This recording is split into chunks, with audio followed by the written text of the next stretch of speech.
7/5/2024 அன்று சித்திரை அமாவாசை வரப்போகிறது. இந்த சித்திரை அமாவாசையானது எப்போ தொடங்குது இந்த திதி அப்படின்னு பார்த்தீங்கன்னா, செவ்வாய்க்கிழமை காலை 11:18 மணிக்கு தொடங்கி புதன்கிழமை காலை 9:19 வரை இந்த திதியானது நீடிக்கிறது.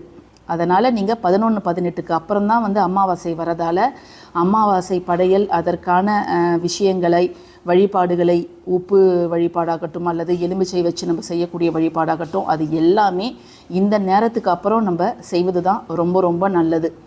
இப்போது இந்த பதிவில் நம்ம பார்க்க போகிறது, அன்றைய தினம் நம்முடைய நிலைவாசலில் நீங்கள் காலையில் எழுந்ததுமே நிலைவாசலில் அந்த 2 பொருளை வைக்கலாம், அல்லது இந்த 11 மணி போல் அந்த 2 பொருட்களை உங்கள் நிலைவாசலில் வைப்பது அப்படிங்கிறது ரொம்ப ரொம்ப நல்லது. மாதம் மாதம் அமாவாசை திதி வருகிறது. ஆனால் நிறைய பேர் அந்த வருஷத்தில் வரக்கூடிய ஒரு பெரிய அமாவாசை இருக்குது இல்லையா,